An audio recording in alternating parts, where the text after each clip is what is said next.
Kevin, can I do the intro?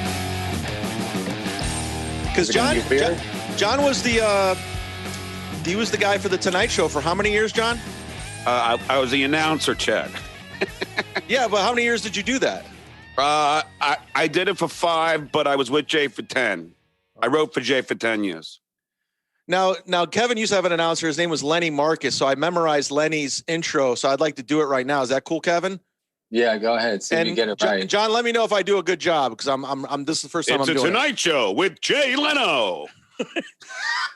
Here's mine. From a secret studio in a random mystery location in a city of 8 million people, this is Misery Loves Company with Kevin Brennan and Lenny Marcus. Follow us at riotcast.com. Kevin's on Twitter. He loves Twitter. Follow him at Kevin Brennan 666, KevinBrennanComedian.com. Mine's at Lenny Marcus NYC. You can get Liz at NYC Comedy Cellar and at mananana_H. The opinions of Kevin Brennan doesn't represent the opinions of the people on the show or this podcast, so don't punch me, Liz, or Mana in the face. Now here's your host. Oh, wow. Kevin Brennan. I remember that. Yeah. Wow. How'd you memorize it, Chad? It took me back. Chad, how'd you memorize it? How'd you memorize it? First, I want to know, John, did I do okay? Yeah, you did great. For an amateur. So, John, you were paid. John, when they hired you, I was just reading your Wikipedia. When they hired you, it was a big bump up in pay, right? Yeah, I went from 75,000 to about 300,000. Jesus Christ! And that's not including the pensions and the residuals. I mean, yeah. Probably by the time I left, by the time I finished my 5th year, I was probably at 500,000 a year. And when you left, did you it was not a consideration, but did you tell Howard, or I just read that you guys were on vacation and so no, it's such a weird, I tried telling Howard a year before, I told Robin that the Tonight Show offered me a job and she said, well, talk to Howard. And I tried to talk to Howard, and on the air, Howard said, John, I know you're trying to talk to me because I went through his assistant, and he goes, but I don't give a crap about you or your career. Do whatever you want to do. And then I tried again. I went back to Robin. She said, try again. I tried again. He goes, John, I don't care about your career. So then finally, I give my 2-week notice. He's like, why didn't you tell me? Typical show business. Yeah. And you know what? Artie Lang told me, Kev, he was like, well, John, I think you should just tell Howard before you sign the contract. That's my best Artie Lang. That's a pretty good Artie, actually. It's not bad. And then I go, Artie, I'm not going to tell Howard because he'll put the kibosh on it. I know him. He'll do his best. Guess what happens? 2 years later, Artie Lang is up to replace Craig Kilborn on CBS, The Late Late Show. Rob Burnett calls Howard. He goes, Artie, let me just, call Howard, because Artie was going to do it for 2 weeks as an audition, but he would be the host. Rob Burnett calls Howard, and Howard goes, no way, you can't steal my fucking guy. No way, man. So he cock-blocked Artie from getting that gig. Could I curse here, Kevin? I don't know. Yeah. We'd rather you not. Oh, okay. I'm kidding. Oh, okay. But yeah, so he got in Artie's way. So yeah, there was no way I was gonna tell him before I signed the contract. I had already tried, and he didn't want to talk to me. That'd be great if Artie was the host of a late late show on CBS, and he's like doing heroin and shit and nodding out. He'd be like, "Hey, I'm nodding out," but it's 1 o'clock in the morning. Everybody, of course, I'm nodding out, even though they tape in the afternoon. Hey, I'm nodding out. It's late. What a I've done. Wait, did he cock block Artie when Artie was? I don't even know the years, but was Artie already deep in the heroin that he cock blocked him, or he couldn't have pulled off that job anyway, but it was just an audition anyway. No. Artie wasn't doing coke and heroin at that time. Like, this is when Artie was on the road with me doing stand-up. The most Artie was doing was drinking 1 or 2 bottles of Jack every night. But besides that, he wasn't doing any drugs. So he could have pulled it off. He could have hosted the show at least for 2 weeks and see how it went. Absolutely. And Artie told me this story, and I'm like, you see, Artie, I told you. And then when we were on Artie's podcast, and Artie was like, well, John, I told you should have talked to Howard first. And I go, oh, really, Artie? How'd that work out for you? And he goes, all right. I mean, look. Go ahead. I know. I was going to say Howard's always like, Howard doesn't want anybody to like, do anything outside of him. I mean, that's been his MO for years. And John was on the Stern Show when the Stern Show was the biggest thing in the world. It was the biggest show in the world back then. Yeah, but also, you got to give some credit to Howard, because I don't know if you're reading your I was reading your Wikipedia, and it said he hired you on the spot. I mean, without even meeting you, because he knew you stuttered. I mean, that's just. I mean, Howard does have good instincts, because your interviews were like legendary just because you stuttered. I mean, you were. No, John had balls. He had fucking balls. No, I'm saying, but he was asking ridiculous questions. But the fact that you were like, they couldn't get too mad at you because you were stuttering. So it's kind of like, it was kind of like a genius setup. It was like such a win-win situation, because normally you get mad at the interviewer because they ask obnoxious questions, but you're stuttering, so you're vulnerable. They can't really get too mad at you because you're handicapped. I know. It was a genius bit. I mean, and that was Howard's idea. I give him all the credit. But, Howard always said that, John, you're the best at it, I mean, because he had people that, Mitch Fatel, the comedian. Yeah. He was doing it before me. On the street stuff interviews? Yeah, Mitch got me the job. Yeah. On the show. Well, Mitch was probably okay because he's also a dwarf, right. So that probably helped him. But I'm saying you as a stutter, like I remember, like, I didn't really watch, again, I've said it a million times. I didn't listen to Howard Stern because I didn't have a car. I didn't get up in the morning.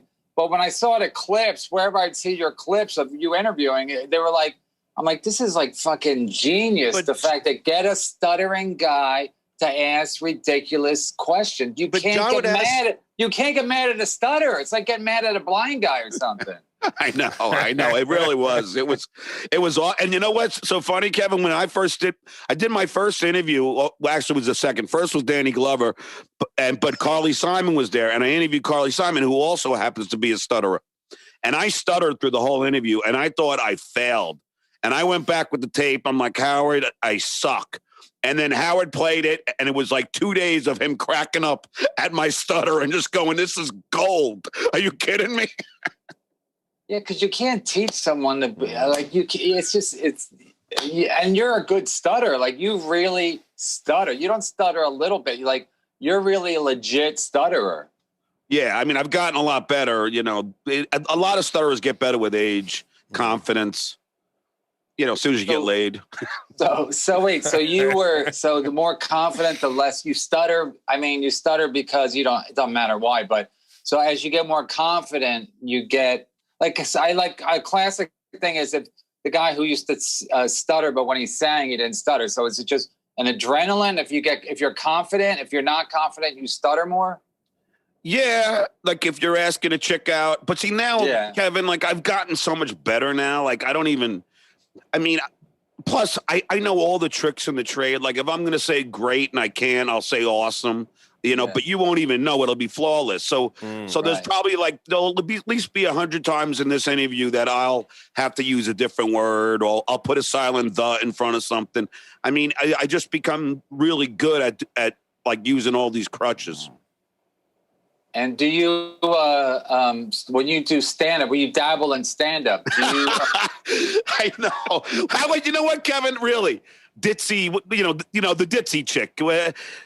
I mean, look. Wait, how did you get into the interview? How did she pitch you?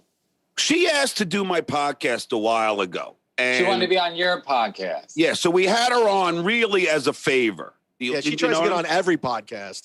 Yeah, so we had her on as a favor. Then she asked me to do hers, and I just heard you talking about the NFL. See, there you go. Chad, I could have said football, but I couldn't spit out the F. So I said NFL. You called an audible. Yeah. So anyway, but like, I forgot about the thing. So I'm drinking 4 or 5 beers. I'm ready for the Chiefs. It's opening day of the NFL. And then I see a DM. I'll see you in 10 minutes. And I'm like, oh, damn. I forgot that I agreed to do this. And then the Zoom didn't work, and I had to go upstairs. I couldn't watch the game. I was already not in a good mood. And then she's arguing with me about COVID and how the common cold kills more people, and and it just sounds like a right wing thing. And I'm like, why am I getting into freaking a political discussion with this ditz? And then she says, well, I hear you dabble in comedy, and I should have been funny about it. I admit. In hindsight, I should have said, yeah, I also dabble in breathing, or I should say, yeah, I also dabble in. And taking a shit. Usually comedy and taking a shit at the same time. I could have said something like this, but instead I was like, wow, what the hell was that? That was disrespectful. I didn't know, because Anthony Cumia always likes to take shots at me. So I got defensive, which I shouldn't have, because he's always taking shots at my stand-up, even though so I thought maybe it was something like that. Yeah, that was from Artie. That was from Artie. Didn't Artie start that more than Cumia? Artie did, but Anthony just kept going with it. Because Anthony's looking for shit, and listen, they hired Artie. They were paying him $8,000 a week, so it's like, Jesus, they're morons. They're morons, So it's not. It's so. I would just say, Cumia will jump on a bit because it's fun for them, and it's fun. But it was more Artie's thing, Artie's beef with you than Cumia, and Cumia just jumps on it. But it wasn't like, I just always thought it was dumb, because they're shitting on you, and they're paying a junkie $8,000 a week. Like, what are you fucking talking? Like, Stuttering John's the problem? You're paying your fucking sidekick $8,000 a week, more than you pay everybody else combined. And you're shitting on John because why? Because he stuttered, or because why? His stand-up, or whatever the fuck, or because he lives in LA, or because he's a Democrat, whatever the fuck it was like, are you fucking serious? Yeah, and you know what, Kevin? I didn't know they were paying Artie that much money. Neither did I. Yeah, I didn't either. I didn't know until after the fact, but I know it's true, because the guy who told me is a very reliable source. And I tweeted it one time, and Keith the Cop, who was the executive producer, used to be for Cumia, that network, he texted the guy. He's like, how does Kevin know how much we paid Artie?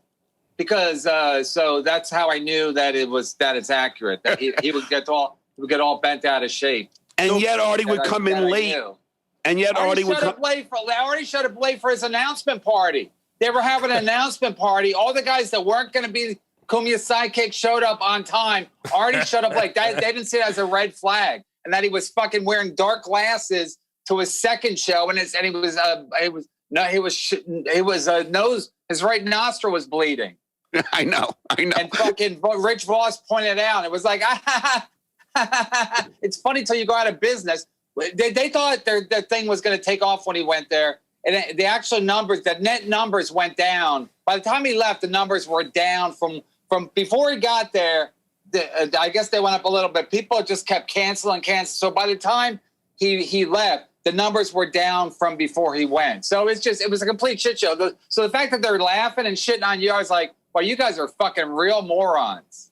Well, wait a second. I have to ask you, Kevin. I don't know if you know, how many people do watch, Anthony Cumia? I don't know. I mean, they don't tell, because it's like a cult. The cult, they don't give you. Scientology doesn't tell you how many people are Scientologists, or any cult. They keep their numbers close to the vest, because they just I don't know. They don't want you to ask for more money, and they don't, and whatever. So they keep it very much on. But I mean, my source basically told me numbers, and I was like, yeah, that makes sense.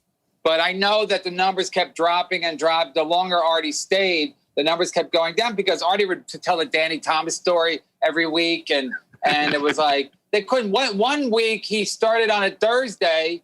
They did Monday through Thursday. So the Thursday before they were done for the weekend, Artie told a hilarious story. And then the following Monday, he told the same story. And they're like, oh, motherfucker. So, but they're shitting on you because you're a maroon.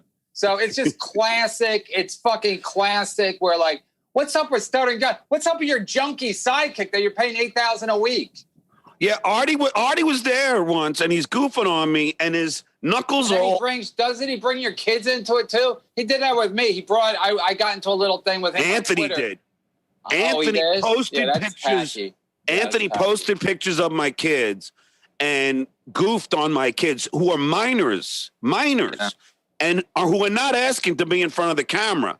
I mean, really, I mean, that even the mob doesn't attack kids, you know? I know. I thought Artie started that because Artie started shit with Artie. I was getting in it before he worked at Compound. He started some shit with me on Twitter, and then he was talking about my kids. I mean, he didn't really say anything too bad, but I'm like, don't ever bring in, you fat fuck junkie. Don't ever fucking discuss my kids. First of all, I know where that fat fuck lives because I did his podcast, so I can give out his fucking address right on the show. Yeah. He lives in Hoboken. He lives in Hoboken, very close to 14th Street. I'm already giving clues, motherfucker. Yeah, I've been there a bunch of times. Very close to 14th Street. Yeah, so it's like Artie thinks he's got everyone, like he said he owes everybody money, but they're shitting on you. Good call. Good call, junkie. Fat junkie. Usually junkies are at least thin. Well, here's the problem, Kevin. I did Anthony's show, and Keith Maresca would pull me aside and go, you know, you get the best feedback. And I did his show 10 times, and Anthony and I were like friends. I would hang out and play cards with him. Suddenly, as soon as Artie gets there, everything turns around. And then Anthony's on Artie's side goofing on me. I don't know what the hell happened. No, it's really just that. He's being a good teammate, but it's like I just thought it was dumb for them to be shitting on you when his fucking sidekick. One time he went, they were doing 4 to 6 at the time. Artie left to go to the bathroom. He never came back. And then 15 minutes later, they called him and said, Artie, he goes, oh, I'm at the hotel. Can I just do it from here? So it's like, dude, hey, fat junkie, you're working 2 hours a day. So let's try to make this happen as opposed to taking when you take a break at 5 o'clock and you never come back. So come on, man. No, I know. It was kind of shocking to me, Kevin, because I always liked Anthony, and I don't have a problem with Anthony. I just don't know why. Like, I'm always the butt of the joke. Like, he just did it. He did it because Artie was going after you. He did it to be a good teammate, and and his sidekick's going after. So he's got to be on his side of the feud. But I'm sure if Anthony saw you on the street, he would be like, yeah, that we probably took it too far because he's not crazy. I mean, he and plus he knows how radio works, but it was just to me it was laughable that they're shitting on you. Plus they're shitting on you. You're from the West Coast and you can't even defend yourself. And then they made it personal. And I was like, man, you guys are fucking stupid. Anyway. Yeah. Well, Anthony finally did apologize to me on his show. I did his show and but my brother was like, why would you do his show? He goofed on your kids. But I'm like, you know what? Because I don't need all the hate from the Cumia Compound people. Right. I just said, let's just bury the hatchet and move on. Because really, Kevin, I don't really want any problems with anybody. I didn't even want any problems with, Ditzy Mare. I don't know. I don't know where it came from. Either she's stupid or she was trying to take a dig at me. I don't know. I mean, but I've been doing stand-up for 20 years now. I've been, I'm not saying I'm the greatest comic in the world, but I'm headlining like all over. Chad knows that I was supposed to be working with, Chad and I was headlining Side Splitters. They asked me back. So it's not like I'm bad or anything. You know what I mean? I don't get it. Dabble in comedy. The funny thing is, she's only been doing stand-up for 9 years, and she's just doing her boyfriend's club in like a couple spots around the city. She's not even a real comic. I don't even know. I don't know anything about her. Do you, Kevin? Do you know anything about this? I probably know more. I have her phone number. I'll give it out after the show. But I think no. I think now that she's working at Cumia, she's trying to be more like political or more right wing or more. But it's not even her because I just think it's her boyfriend kind of telling her to be edgy. And, if a woman's edgy, it's like that woman that they had. She does these videos, and she's from Long Island, and she's got blonde hair. Her name's Tina, I think. Chad, you know who I'm talking about? Nope. I mean, Adam, you know who I'm talking about? That Tina lady. She does all these things about how, like, Trump 2020 and, fuck the mask. Like, the other day she did a show, thing about mask. Today's maskless Wednesday. Nobody's going to wear a mask. So I think, and she was on, and I think Chrissy's boyfriend knows her. So maybe he's telling Chrissy, you got to go this route because you get a lot of attention. Mm-hmm. But Chrissy's not controversial because, I did her show. I did her show and her whole show. We did a show at the Stand in New York. And we did it in front of an audience. You know, it wasn't a big audience, but there was like 20 people there. And she starts reading email questions. She goes, Kevin, Dan from Massapequa wants to know about, and I go, and I'm thinking like, this is the show where you just read viewer mail? Like, what kind of a fucking show? Like, wait, you don't have you don't have any thoughts of your own? So that's what made me think it's her boyfriend, you know, telling her to be controversial and because you know, if you're a girl and you're controversial, it stands out than if you're just another dude who's being like controversial right wing or right wing extremist. So I don't know if she's going that route, but that's my guess. And again, like the video that she put out where she said, you know, dabbling with you, it got a decent amount of action. So they're probably thinking, hey, we're doing the right thing because if we did a straight interview with John, it's not going to get any attention, but this is, you know. Well, that's the weird thing, and this is where it really like because. Even after the interview, because like she cut it off, but you know, I went for another 15 minutes, and then we were cool, and we just talked about things. And then after the show, I DM her and go, "Hey, that was fun. You know, let me know when it airs, and I'll retweet it." And then so she lets me know I retweet it because I'm trying to be a good guy. You know, what does she do? She starts liking and retweeting people calling me an asshole. And I'm like, really? I do your show, I retweet it, and now you're going to retweet people trashing me? She does the same to me. Yeah. I mean, that's like that's a hell of a way to get guests. Shit on them and then retweet people who hate your guests. Yeah, I kind of did that the other day, so I feel bad because we had Bonnie McFarlane on. And then some guy, we have a fan. His name he calls himself Billy Burr's Chopper, so he's Billy Burr's helicopter. So he just does funny tweets, you know. When he said Bonnie, you know, he basically didn't say anything bad about Bonnie, but then at the end he goes, "Hey, Rich Voss, if you need any work, let me know. I could use you as a caddy." So, you know, I saw, you know, Rich Voss plays a lot of golf, so he probably would be a good caddy. And he has a nice tan, so you don't have to worry about him getting a sunburn. So I retweeted as a joke, and then Voss called the guy a troll. And then I was like, maybe I shouldn't retweet it. But if it's funny, it's funny. But I think in your case, they're just going after you because, you know, because Cumia and then the fucking, and then, you know, and they just like to whatever. But yeah, but for Chrissy to just, I mean, that's what I'm saying. Chrissy's playing it like, hey, I'm just a dumb girl. But then her boyfriend's probably like, you know what you should do? You should fucking, you know, retweet that and play it up as much as possible. By the way, we're giving her what she wants right now. We're talking about her, which is enough. I know. Well, which is why I keep saying Ditzy because I don't even want to say her name. But you know, who is her boyfriend Kevin? Because he kept on defending her on Twitter and trashing me. Yeah, he jumps in on all. I don't know where he is on Twitter. His name is Frank. His first name's Frank. But it's Frank Pellegrino. Yeah, that's who it is. Because he kept on like retweeting all the crap she was saying. And he has a comedy club, so I think he's like one of these guys. Hey, I'm a club owner, but I did his club, and it's like it was in a room. It was in Westchester somewhere. It was like a room in a bar or something. It wasn't very impressive. So he'll probably DM me for this, but I don't give a fuck. It's closed now. So yeah, but I think he's like egging her on, like, come on, you know, you're gonna get a lot of attention, and then SNL will see you do characters, and then he wants to be famous so bad, and she never. No, will. but here's the thing about the SNL thing. It's funny that I just brought, because the SNL thing is this: she's never gonna. First of all, she's not gonna. If she ever got any like an audition at SNL or whatever. She works at Compound Media. They're going to be like, you're right wing fucking. I mean, when Shane Gillis was up for the job at SNL, I said, oh, I saw him at the when we both. I still worked at Compound, and Shane had been working there.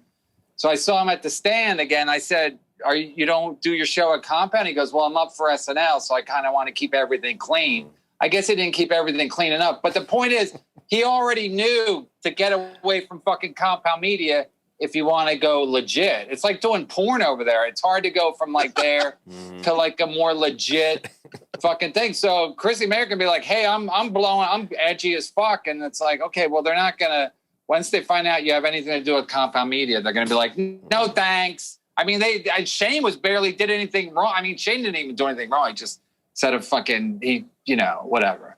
I mean, he shouldn't have got in trouble, but the fact that he did get in trouble, it just goes to show, like, you got to be very careful. And they find out she's working at Compound Media. Please. Hey, she's done. How did you end with Cumia, and why did you end?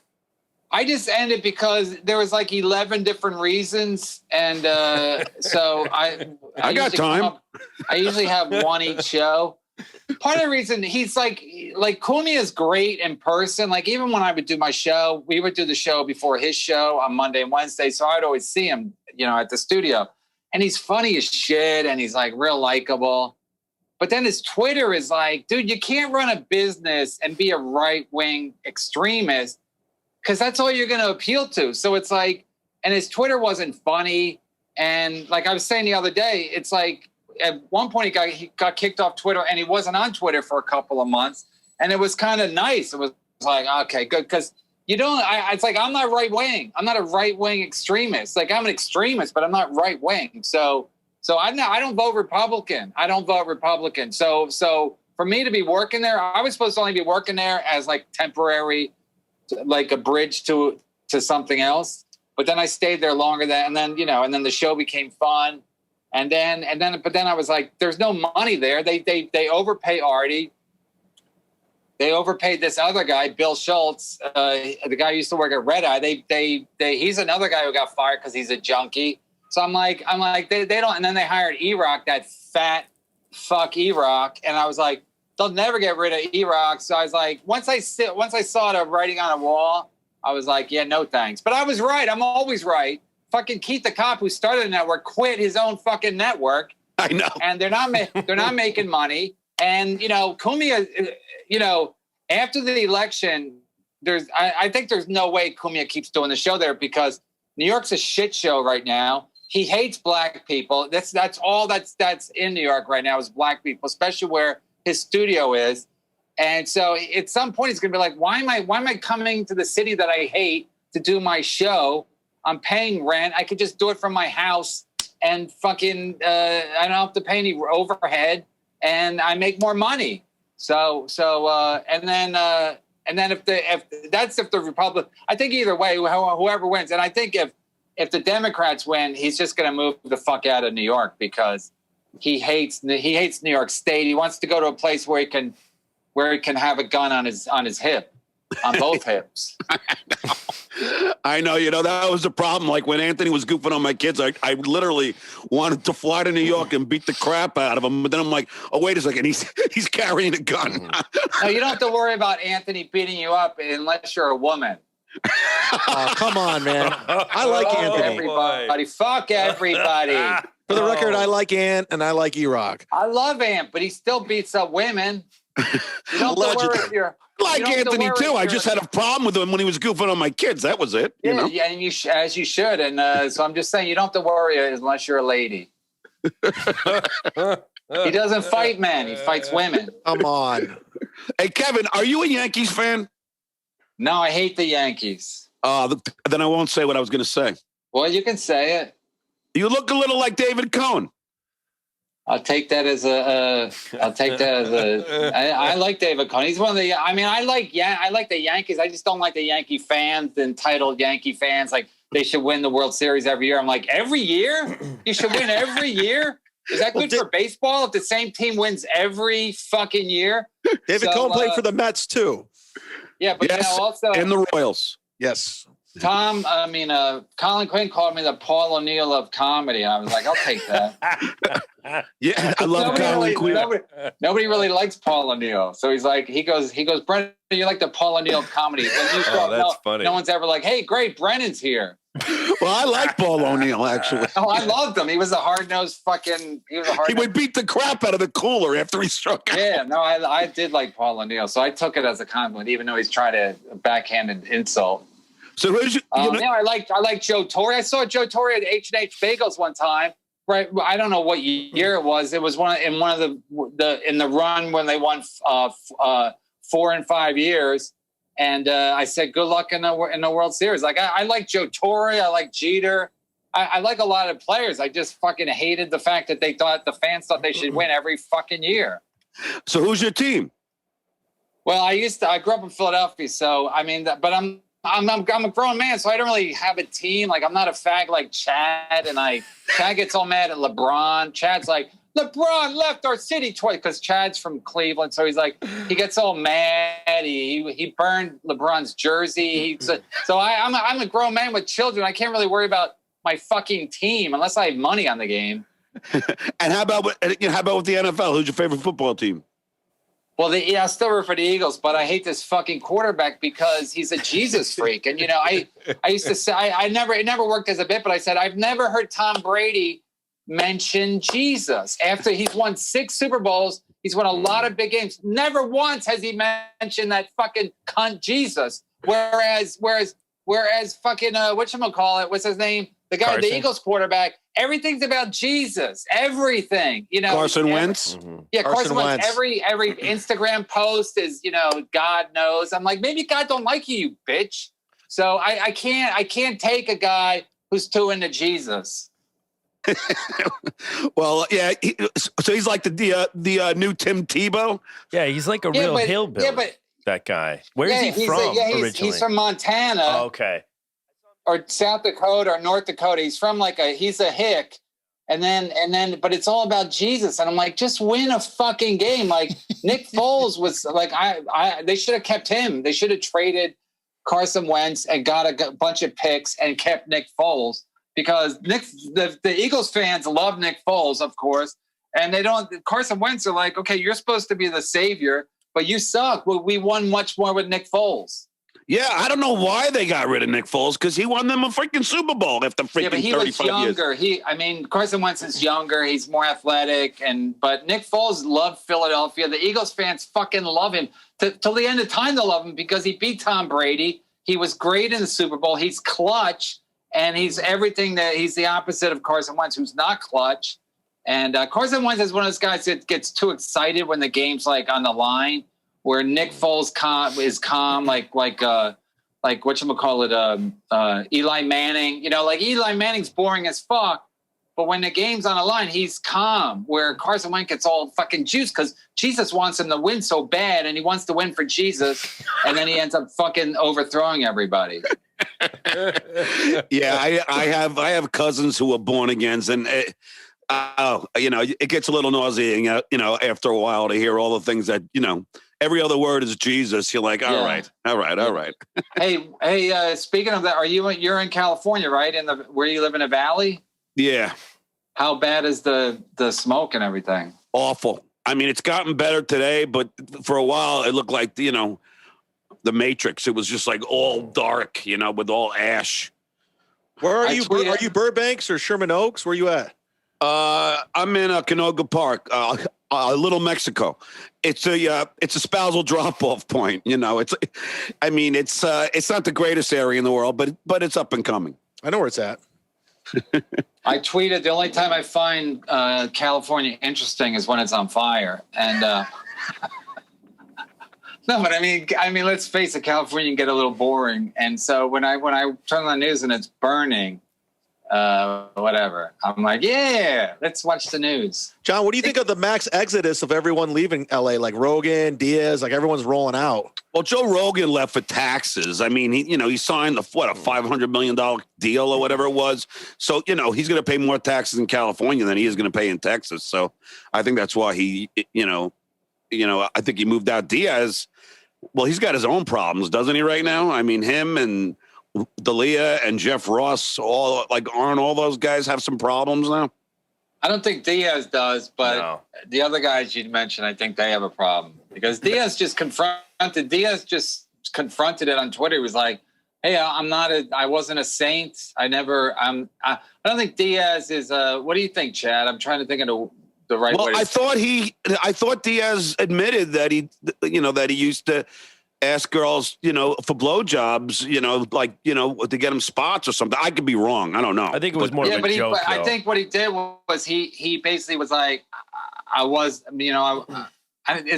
he like contrite? Was he saying like he did do it, but he didn't? No, they were fucking around on a podcast. Like that was that was a joke, and then Twitter took it and ran with it. But I don't think. Oh, okay. I mean. And Diaz was like, he goes, I'm a convicted felon. You got nothing on me. You can't cancel me. Right. No, I like, I like Joey, but I don't really know the story. And the Jeff Ross one, like, has Jeff even commented on it, Kevin? Kevin, your thoughts? He said the same thing R. Kelly said, where it's just like, I would never do that. I support women. She's sick. She's mentally ill. She's a money grab. Same thing R. Kelly said. So I'm sure they're both innocent. Anyway, John, he's not much of a Jeff Ross fan, so here we go. Elon Gold, I don't know if you know him, but Elon Gold called me and he was like, what are you doing? Because I basically went after Jeff Ross a little bit because when Chris D'Elia admitted that he wasn't a saint, all these, Whitney Cummings and Amy Schumer were all like, oh, you're disgusting. They just pile on when a guy admits he did a little something, and they're like, you're disgusting. And they're like, women, we believe you now and come forward. And then this other woman comes forward with videos, with fucking tickets to the Jerry Stiller roast, slamming Jeff Ross. And they're like, well, not you. Can you not come forward? Like, in theory, we want women to come forward, but not if we know the guy, not if he put us on the roast, not if he's the roast master. Could you not come forward? Because we don't want to get involved. So I tweeted them, and then I fucking tagged everybody because I'm not a bitch. I tag everybody, and they were all like, huh? So I think it became a thing because Jeff Ross blocked me, but then it got back to me. He was like really pissed that I was doing it, and I was like, great, that's exactly what I wanted. And then he said, and then Elon goes, what about the comics code? I'm like, comics code? I go, who am I, Serpico? I don't give a fuck about a comics code. Plus, I don't like Jeff Ross, never have. And I said to Elon goes, how come no more women that come forward? I go, all he's ever dated were children. I've never seen him with a woman who didn't look like she was way inappropriate for him. So I think, I pray to God before I go to bed every night that he gets in trouble. Jesus Christ. But how do you really feel, Kev? You should ask Elon how many 15-year-olds he needs to come forward. Like, what's the number? Listen, nobody wants to come. What I'm starting to realize, nobody wants to come forward because it's embarrassing. So these women come forward, like to come forward, unless somebody does it like Lifetime with R. Kelly, they never get justice. So unless it's just like, so if something happened to you, if you were with Jeff Ross a long time ago, you don't want to come forward because you don't want the fucking headaches. And then he's famous or quasi famous, and then fans go after you on Twitter and social media. So it's fucking, so are there other women? Probably. Are they going to come forward? Maybe. I don't know. But plus in New York, they changed the laws so that she can sue him for shit he did years ago. Like the statute of limitations already passed. Why would Jeff Ross care when the Me Too thing started? Exactly. Well, I wasn't worried. Why would he be concerned if he was innocent? So when the Me Too thing started, I was like, wow, they're getting a lot of Jews, but Weinstein and Epstein and Dershowitz. I hope they get Dershowitz too. But I'm like, most guys weren't worried. John, were you worried when the Me Too thing started? Were you all freaked out? Me, no. Because you didn't do anything. So why would Jeff Ross be worried? Well, wait, I'm not worried. I have never been worried. But Kevin, I'd love to see you go up to. I'd love to see you. Hold on, Adam, for a second. I'd love to see John approach a woman for the first time when you really had a bad start. Yeah, we're right. Oh God, I remember once, Kevin, my band played some chick's gig. And it was like I was in high school, and this really hot chick, Kim DeJaneiro, I loved her. I come out of the bathroom, and she goes, "What's your name?" And I was just on stage singing. I was a rock star. Yeah. And I'm like, John, okay, that's easy. J, easiest. She goes, oh really, John? What's your last name? And it was like dun dun dun, and I was just like lap sweating, and I didn't know how to say, but I couldn't say my last name. And I finally just had to scream it. I said, Melendez. And she was like, all right. And just like was scared shit and walked away. Wait, because it's easier. It's easier to like just say it louder. Like if you scream, you won't stutter. Real, but then you're gonna scare them away. Should tell that to Rick Shapiro. If you're just louder, you know. Yeah. You know, I have to just say, I like Jeff Ross. He's a friend of mine. He was in my movie. He was a co-star, you know, in my movie that nobody saw. But I mean, you know, I don't have any problem with Jeff. But I mean, you know, I don't know how this case is going to end. Is it going to trial or anything? I hope badly. Why do you hate him so much? I don't know. There's about 11 reasons, but so the same as Cumia. Yeah, different, but 11. How much were they paying you at Cumia, Kevin? Nothing. They would pay you, and then Keith would go, "Oh, we're gonna close." Like I remember one year they go, "We're closing for the week of Christmas and the week of New Year's." Like a lot of show business shows do. They just shut down, you know. Yeah. And I'm like, yeah, and I'm like, but we're not getting paid, right? He goes, yeah, we can't pay you. So it's like it's is that a vacation? Is that a relaxing time when you're fucking work? When they close the office, but you can't work. So yeah, it was not good. When $1,000 a week above? No. When I started, I was getting $250 a show. Oh, okay. And then they were paying Artie $8,000 a week. Wow, that must have pissed you off. Well, I didn't know. If I would have known, I would have got a fucking handgun. Have you heard anything of where Artie is right now? Yeah, I know. He's at his apartment. Oh, because somebody said he's living with his mom in Florida. I heard that too. I heard the same thing John heard. Oh, he might. Yeah, you got to clean the cum off your camera, man. You had that Vaseline shit, like, you know, look like the old actresses in the 50s. I can't even see it on Chad's camera. Yeah, show Chad for a second. Wait, what's going on? I don't. Does it look bad? Yeah, it's all like hazy. Oh.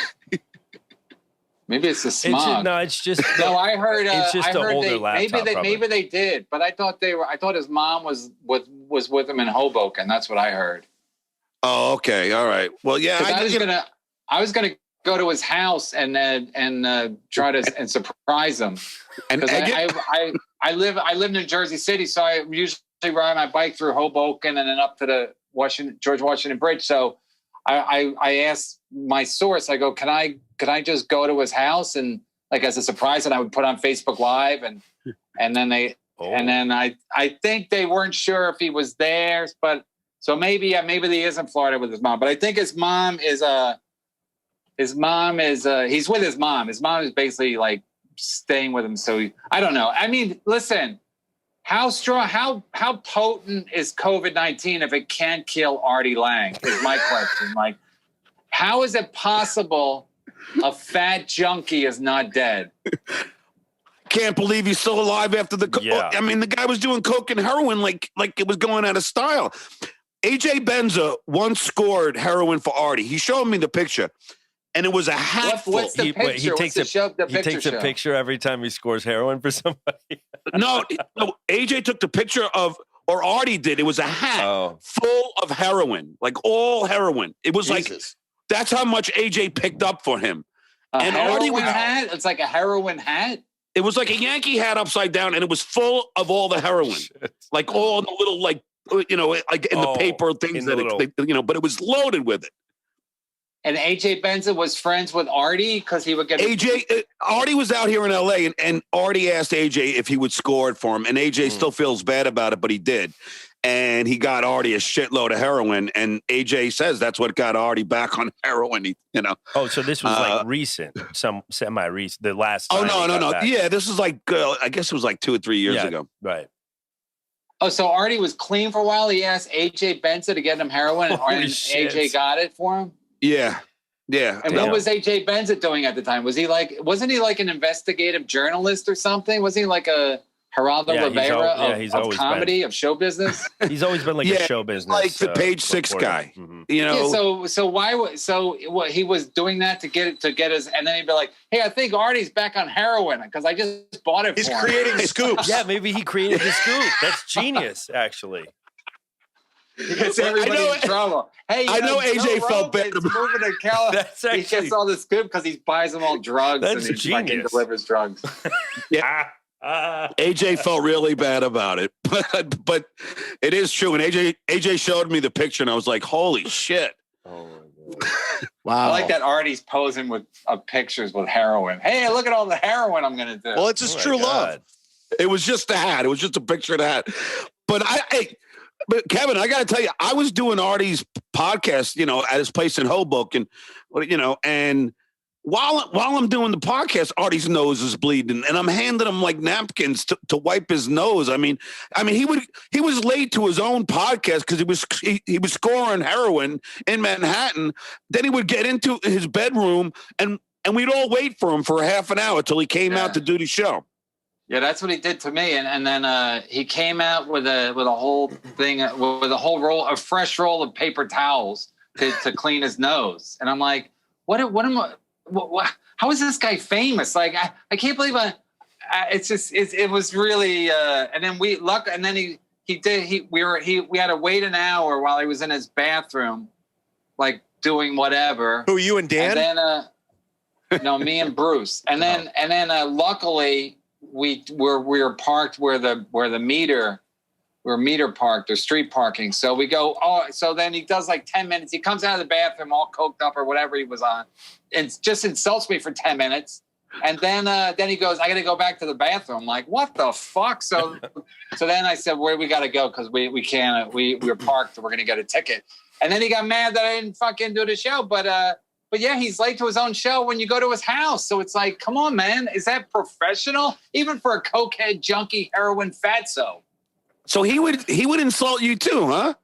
Yeah, that's all he would do. I'm like, wait, so I waited an hour at your house, which isn't even nice. He kept saying my fucking amazing apartment.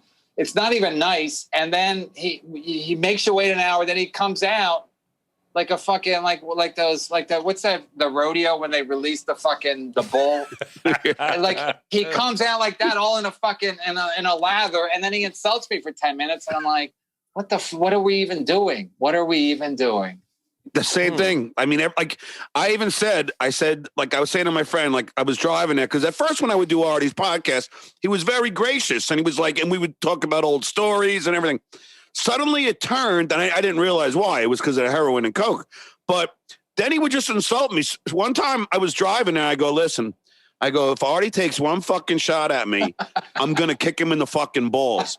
So sure enough, Kevin. Sure enough. Within a minute, he probably did. Yeah. So he starts and I go, hey, Artie, tell me, how did the bleach taste? You know, when you drank the bleach. I go, Artie, tell me, you know, how did it feel stabbing yourself 9 times in the heart? That hurt. I go, Artie, do you realize the only reason you're alive, you fat fuck, is your mother showed up with chicken cacciatore and found your bleeding fat ass in the bed? And then that's why he's alive, because his mom brought him food. Yeah, it was actually chicken parmesan. But but Kevin, yeah, right. Yeah, but Kevin, Artie just silenced. He just shut up, and I knew it. Because the only way that you can beat a bully is fucking kick him right in the balls. Yeah. You know, and then everybody got all offended at me. And I'm like, they did? How is that not hilarious? I know. And I told Dan, I go, Dan, if you want to edit it out, edit it out. And then Dan fucking Fellatio, or whatever his name is, Dan goes, I can't edit it out. That's too much work. Too much work? It's fucking 5 minutes. You just have to hit, begin and cut. Yeah, but he probably knew to keep it in because it was so funny. Yeah, and then everybody's like, oh, how mean you were to Artie. I'm like, mean to him? That fat fuck was crucifying me for 10 minutes. Now I'm mean to him? That fat fuck. That's the name of the episode, Adam. That fat fuck. Hey, John, was Artie a dick to you on the Stern Show, or was he cool? No, we were good friends. That's what was so weird. He just fucking turned. Yeah, and then, you guys did gigs together, right? Yeah, we went all over the country, Artie and I, and we had the greatest time. It It was me, Artie, Florentine, DePaulo, Modi. I mean, it was just a great group of guys. We had a blast. Jim Norton at first, too. Yeah, those are some strong shows. No, because Artie said when Artie started shit with me on Twitter and, you know, and with my kids and all this shit, and then this before he was at Compound Media. So when he's at Compound Media, you know, I was like, I didn't really want anything to do with him. And then they were like, just do the show with him. So he was like, oh man, I thought you mad at me. I go, yeah, I'm fucking mad at you, fat fuck. And then he said, I said, you know, you came at me. It was actually Good Friday because I remember my kids were home and I had to fucking watch my kids. My wife was working, so I was already pissed. And then I go, yeah, you start showing me on Good fucking Friday. He goes, yeah, I was probably on meth. So I'm like, okay, so is that my fault? Like maybe if you're on meth, put your phone away, you fat fuck. So that's what he'll say. He'll say, people say, oh, he's a nice guy, but it's just he's just the drugs. But it's like, then don't do the drugs. Don't do the drugs. No, and that's the truth, because Artie, I always said, like, even in my book, I have a chapter, Artie Lang, Dr. Jekyll and Mr. Hyde, the heroin, because if he's not on heroin and coke, he's actually cool. Yeah. But then as soon as he's on that shit, he becomes a complete fucking asshole. Yeah. So how is it? It's good for nobody. It's not good for him. It's not good for any of his friends. It's not good for his job. I mean, he would still be at Stern if he wasn't a fucking junkie. No, and I was, and by the way, he was making $800,000 a year. I mean, you know, holy shit for third mic. Wow. Yeah. And actually, no, he was making $750 because he found out Baba Booey was making $800, and it pissed him off that Gary was getting paid more than him. Well, Gary's a better investment because he's not a fat junkie. He's still there. Yeah, but he's still a buffoon. Yeah, but Kevin, he's a buffoon. Trust me. I know, but everybody needs a buffoon. So, Artie made a lot of money. That's not even counting his stand-up gigs. His stand-up gigs at that time. All the money he made on the stand-up gigs. Yeah, he used to brag to Mike Boschetti that he would make $150,000 to $200,000 a weekend, like, you know, at these theaters. What happened to all that money? How much heroin could you possibly be doing? Yeah, heroin isn't free. Even with Obamacare, you still got to pay. But then, Kevin, I did Anthony's show with Artie. Artie shows up late, and then he's got the slits on his knuckles. So I guess he was injecting, and then his nose. And then his nose is all. Why is that funny to me? They have slits on his knuckles. Why is that funny to me? I don't know, but like I didn't know it, but my buddy told me. He goes, John, you know, that's how people inject. You know, like, you know, they inject into the slits in their knuckles, but it doesn't matter. But his nose is full of blood and Vaseline. Ugh. And all his hands are full of Vaseline. And I'm like, Artie, what's going on with you? What's with all the Vaseline? Oh, I have dry skin. And I'm like, yeah, okay. Oh, man. That's funny. Yeah, all right. That's funny that's his response. My T-zone.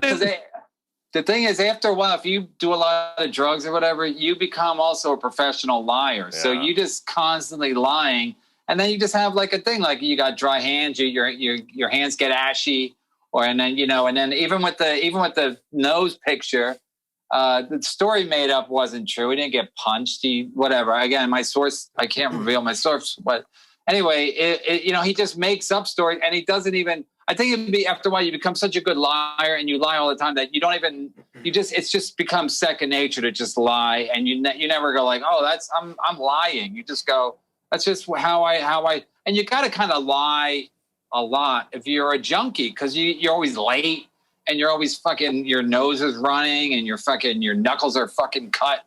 So it'd be like, hey, I was just boxing, and then they put some fucking Vaseline on my knuckles, so I was going to go 20 rounds with Sugar Ray Leonard or whatever the fuck. Got dry hands. Okay, Artie. Huh? After a while, you just go, all right, that's Artie. But, you don't hire a guy when he's late for his announcement party. I would have been like, maybe we should, you sure we want to pay him $8,000 a week? He was late for his fucking announcement party. Anyway. But that's my question for you, Kevin. I don't know, and I don't know if you know, but how does Compound Media make that much money that they can pay Artie $8,000 a week? What they thought was that Artie had his own show, right? And then he had his own his own subscriber base, which was about 5,000 people. But they were paying like $7 or $9 a month or whatever. Didn't they raise it when they brought him on too? Like, didn't they up it a couple bucks? I think they upped the subscription. They did. It went from $6 to $9. But they thought all those people that were at Artie's thing, and it made sense. They thought all the people that were at Artie's sign up for Artie's would jump over to Compound Media because you get Anthony and you get Artie together, you get all the other shows. So it made sense. But then it turns out that the whole thing was a sham. Artie didn't have the numbers that he had, or the people that were running it wasn't a Patreon, but it was like a subscriber thing where they would pay each month. They were all lying. Everybody was lying. So when they got there, the people didn't come over, and so they just thought, like, if Artie was making $45,000 a month on his subscriber thing, they just thought they would all go over there so they wouldn't lose money, but they ended up losing money. Yeah, they thought they could combine the O&A audience and the Stern audience and make this. Yeah. The boss, you got to factor in, like, me and Gino both told Keith, like, don't hire Artie. Like I remember we were at the brokerage on Long Island. And Keith was like, yeah, we're thinking about. And me and Gino knew Artie better than Gino Biscotti knew Artie better than me. But I just had to run in with them on Good Friday. So I'm like, it's not a whatever. I told Keith, I go, I'll let me throw my name in the hat to be Kumia's sidekick. And I do a lot less heroin. I'll come in for cheaper and blah, blah, blah. Keith said, we'll take it under consideration. Hey, Kevin, let me ask you, because just if you know, because I asked Keith, and I just want to get your opinion. Why did Keith leave? Because they weren't making money. So he won. Again, it's not totally stupid. Like, they weren't making money. So Keith either wasn't getting paid or wasn't getting paid much.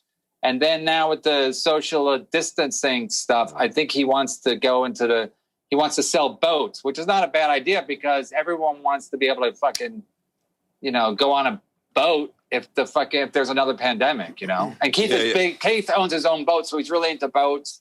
And that's what I heard, again, from my source. Very reliable. Keith is a really good guy, Kev. I don't know. I like Keith. Even I shit on Keith all the time, but genuinely, Keith is a good guy. That was another thing. It's almost like with the Yankees. Like, there's people there that I love, like Garrett, who worked. I don't know if you know him, but Garrett. Yeah, I like Garrett a lot. Garrett's one of the greatest guys I've ever met in my life. Keith, I like Keith. I think Kumia is like hilarious. So it's like, I think Anthony's really funny, So I was conflicted, but then on the other hand, you got fat fucking E-Rock, and you got Bill Schultz. You got people that I'm not on my top 10 list of people that I want to hang out with. So there was, and I just knew they weren't. I had no growth potential over there. And I just knew I was limited. So I'm like, I was already doing this show. So I'm like, let me try to expand this show. And then also, we would do gigs. And like, this, when you do gigs and you go out there and you sell a lot of tickets, you're like, wow, we must have a lot of fans. We would do gigs like the Compound Media people. Nobody would show up. We weren't selling tickets. Like, we would have everybody, Kumi would show up and all the people on the shows, and then and people we wouldn't sell tickets. So I'm like, I just thought it's not happening. And Keith would say, Opie's coming over, and then Jim Norton's coming over, and then they wouldn't come over. So I'm like, I just knew it was limited in how much money I could make. And again, I wouldn't care, except I have a fucking family to feed. And at some point, my kids are like, your kids don't go, Dad, what's going on? They go, where's the fucking, can I get a sandwich? They don't go like, Dad, what's going on with Kumia? They're like, we're hungry and we need clothes. Dad, what's going on with Opie? Hey, Dad, is Opie going to go over to Kumia? You think he's going to join Compound? They're more like, hey, we need some new pants. Yeah. So again, it was almost like, I would say it's no hard feelings for me, but there always are. And also, but I just knew it was. I'm like, I gotta make a move. And again, I didn't. It wasn't like it was. I was kept telling myself, don't quit. It's steady. It's fun. But then I quit anyway. So it's almost like when you're with dating somebody and you're like, there's some good things, and you're like, well, it's this and that, and then there's a party. It's just like, no, because long term, just know there's no future in it.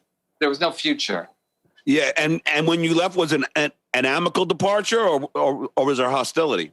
There were some death threats. I mean, it wasn't good, John. It wasn't good. Well, explain it, Chad. No, when I mean, the Cumia fans can be a little rough. I had, so. Tell me about it. Yeah, so I was probably the aggressor, but then but it's I guess I don't know what I was thinking, but I was like, if I'm gonna leave, I might as well leave. I'm there's no point leaving quietly, so I might as well let everybody know I'm leaving. So what did you do? Did you just curse everybody out before you left? No, one time it was like I quit like on a Thursday, and my wife and my kids were going on a trip that with my family because I didn't want to go because I had too much to do, and I don't like to travel anyway. Anyway, so they were going overseas. So as soon as they got on the plane, I quit. That Thursday, I quit. But didn't you and I go back in together?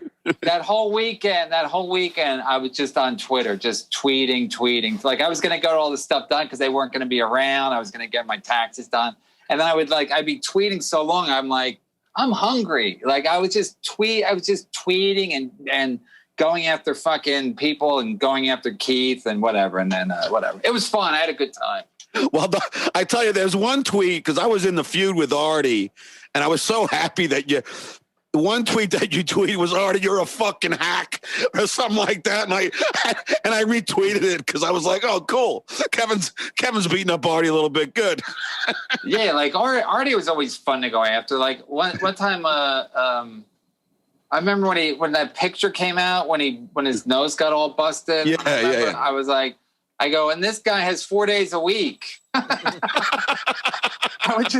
was always sticking it. I was always trying to go like, like if you're like, I went to Catholic school. So it's basically, if you're a good boy, you get nowhere at this company. If you're a junkie or if you're getting your nose busted in, then you're going to get 4 days a week. So, and, it was fun. And plus Artie, we were both working there at the time. So I wasn't really doing anything behind his back. If he wanted to say something to me, he could. But, Artie's preoccupied with getting high or buying fucking heroin from AJ Benza. Or telling Dave Thomas stories. Or Sam Champion, whoever. I always think Artie's buying all his drugs from semi-famous celebrities. Yeah, you got some drugs off Ed Begley Jr. Yeah. then he feels like he's still like like happening in show business. Mm-hmm. Hey, I just saw AJ Benza. I just bought a bunch of heroin off him. Got a hatful of heroin from AJ Benza. Hey, I want to know, does Howard still play stuff of yours from the best of? Yeah, you guys haven't heard about my lawsuit? I heard something. I don't know. No, but let me ask before you tell the thing. Do you get any money from being on the show? No. Not a dime. And that's why I finally said, screw it. People kept showing me clips. Oh, something just went dead. Sorry, he just probably got a call or something. And then people kept showing me like, John, they're playing you, and I'm not getting a dime, and and they're breaking, I'm stuttering here. I feel like we're getting our rights of publicity. About time you stuttered. I know, we're like an hour and 20 in. Yeah. But yeah, so we finally said, screw it, man. So I sued them, and now we're waiting for their response. I didn't go after Howard directly. You sued him for a specific amount? No, but I mean, there's not an amount. I mean, the whole thing's on my website. Like, okay. Like the whole suit, but they have like 30 days to respond. So I don't know how they're going to respond. They even, I don't want to get too inside baseball, but it'll be interesting to see how they, So you just did it? You did it within 30 days from right now? I did it about, I think the story broke about, probably about 30 to 45 days ago. 30 days ago. So they have like 15 more days until they respond. And then if we go to court, and that means depositions, and that means, Howard gets deposed, and we'll see what happens. You have to, and then you get deposed, and you have to do all your stuttering. So they'll be like, "Hey, you really take 3 weeks." Yeah, they have to. The judge is like, "Can you speed it up at all?" And we're all getting hungry. I like to go to lunch break. All right, so they can find that. They can Google that, and then just Google John. Yeah, if you go to stutteringjohnmenendez.com, I'm Not Menendez. I didn't kill my parents, Chad. Melendez. Melendez. You stuttering prick, Chad. You stuttering prick. Yeah. You know, I had dinner with Joe Pesci. You know, when we were doing the John Travolta movie, and I'm sitting across from Joe, and I go, you know what, Joe? I have a bone to pick with you. And he goes, well, I go, because of you. You know how many people on Twitter call me stuttering prick? And he fucking laughed his ass off. He's like, sorry, man. Jesus Christ, you had dinner with Joe Pesci? That must be nice. Yeah, me, Joe Pesci, John Travolta, and Kelly Preston. Yeah. Jesus Christ. And Joe Pesci has these fucking high heel shoes with the freaking inserts, like the lifts in them, and they're like 5 inches of lips. He looks like it's like Herman Munster boots on, you know, just so he'll pass the 4 feet level. Wait, he's that short? He's really. Oh my God, he's probably a dwarf. Wow. Well, yeah, because he's De Niro's not tall, and he's short, way shorter than De Niro, right? In all the movies they do. Oh yeah, he's probably maybe 4'11", maybe. Wow. That's so funny because he plays such a tough guy in all the fucking movies. I know, and he can't even get on a roller coaster. Yeah, like fucking what's the movie where Ray Liotta when he Goodfellas. Yeah, it's like really. I the last time I watched it, you really were like, wow, it's really like tense, you know, like he's really he's terrifying in that movie. Yeah, he's really gonna fuck Ray Liotta up, and you know he's not, but you're still like, what the fuck? It's so tense, and just the fact that he's a midget and he's that fucking. He's got everybody. He's got me scared, and I already know how. I already saw it. I know how it's gonna end, and I'm still Kevin. You know, I mean, you know, here's something interesting for any of your fans who are Goodfella fans. This is a little bit, you know, inside the movie. That whole "Do I amuse you?" You know, that whole scene. Yeah. He overheard that. He was at the Belmont Tavern. Did you ever eat there? No. Oh, because that's in Jersey. They have they're famous for a chicken Savoy. But anyway, he overheard chicken Savoy. Yeah, no, it's delicious. I like how we got all these chicken dishes on. Yeah, but the chicken parm saved chicken Artie's parm, life. chicken cacciatore, chicken Savoy. But anyway, he overheard this big time mob guy berate this smaller mob guy and go, "What? I'm funny? I'm funny how? Do I amuse you?" And Joe goes, "I got to use that." So he told Scorsese, "I'm going to try something out, and then you see, you know, if you like it." And that's how it happened. And he must have surprised Ray Liotta, right? Because it seemed like I think so.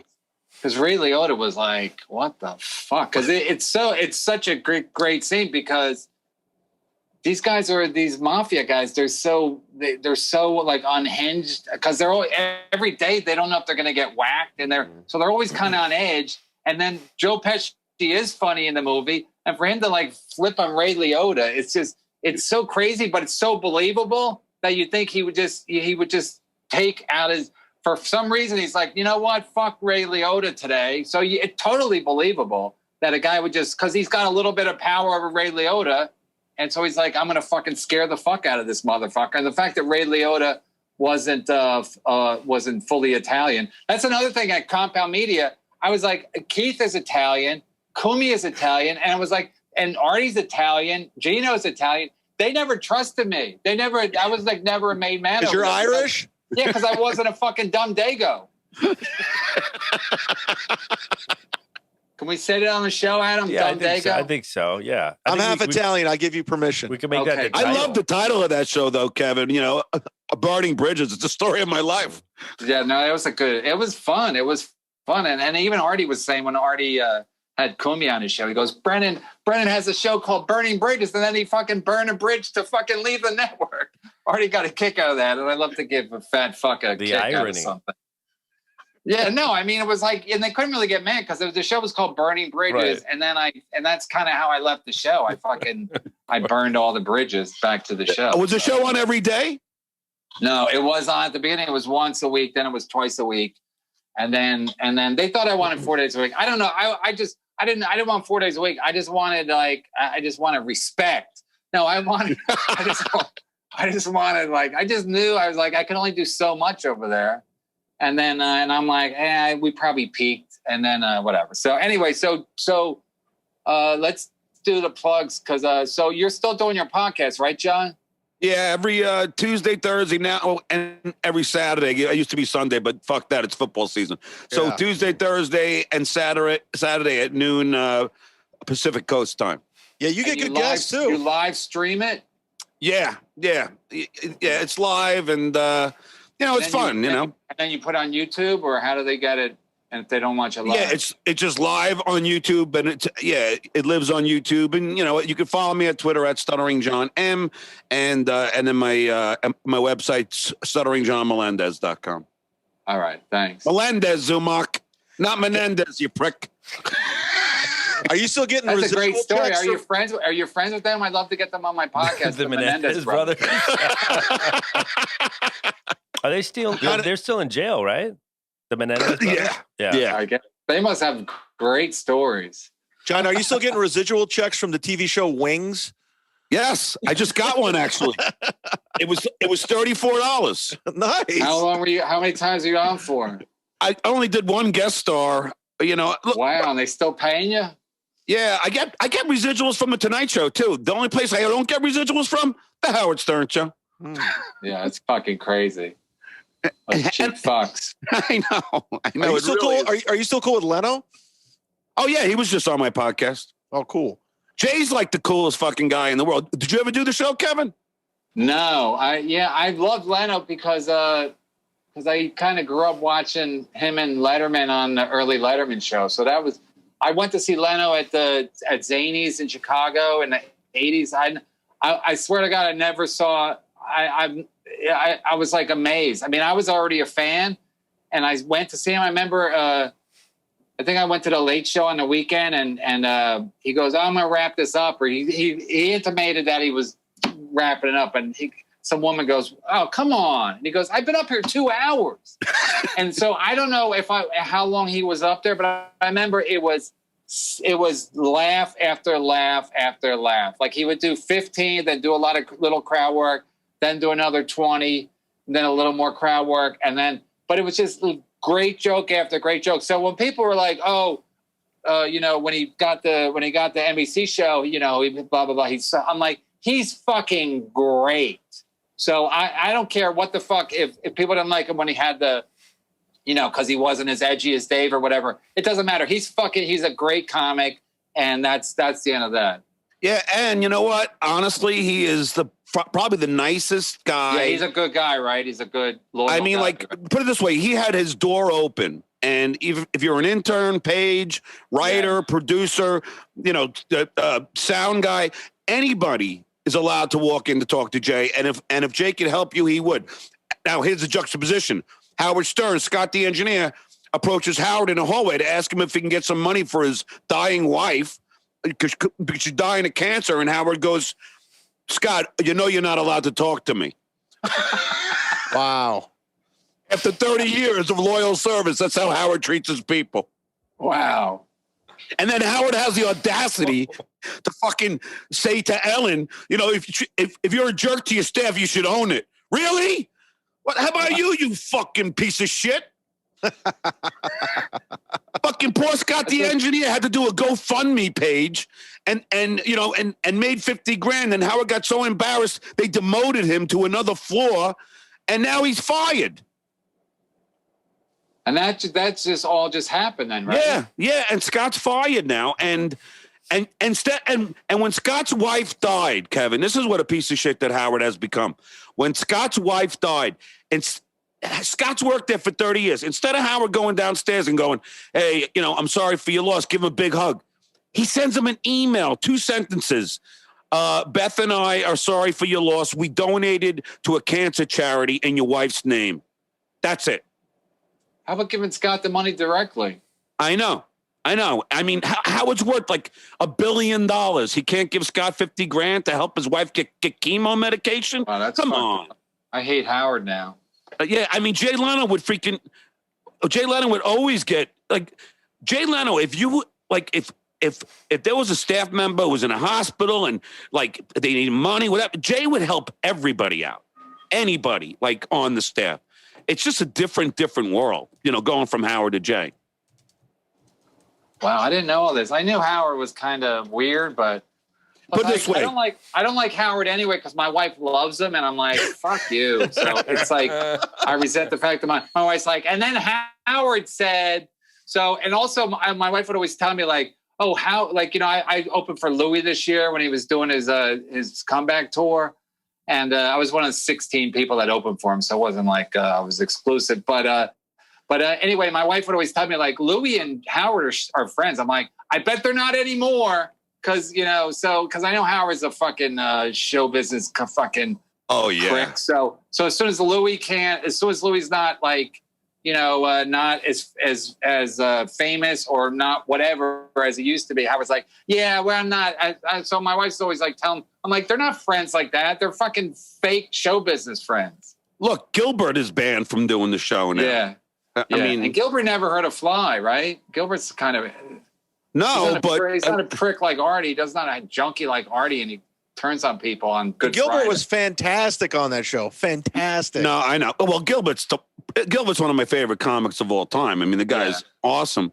But just to give you, you know, like another juxtaposition, Kevin, for my Christmas bonus one year from Howard was a popcorn canister with 3 different flavors: caramel, regular, and cheddar. And then Jay Leno, I think it was a $5,000 check. Jesus, he's giving Jews a bad name. But Kevin, put it this way: when I got the popcorn canister, and I talked about this on the show because Howard was complaining about people's gifts. I went, Howard, you gave me a popcorn canister, and I swear to God, I reached my arm to the bottom thinking there was a check on the bottom of the thing, like a Cracker Jacks box. And then I leave the studio, and Mike Gange goes, John, I did the same thing. I mean, we thought it was a fucking joke. Oh, my God. By the way, that's what my Aunt Sharon gave me last year as a popcorn canister. Probably fans with Howard. Anyway, let's wrap it up. My fucking phone's about to go dead. I want to wrap it up before we go dead. All right, John, great job. Thanks a lot. Chrissy's a cunt. And so we'll get to maybe we'll have her back on I'll have her on my show and ask her why she's such a cunt. Anyway, Chad, you got anything? You working anywhere this weekend? No, I got nothing going on, but check out my Patreon and follow me on Instagram. Thank you. All right. Yeah. And buy some merch, mlcpod.com.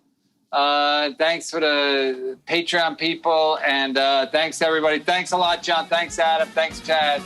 Have a good weekend. God bless.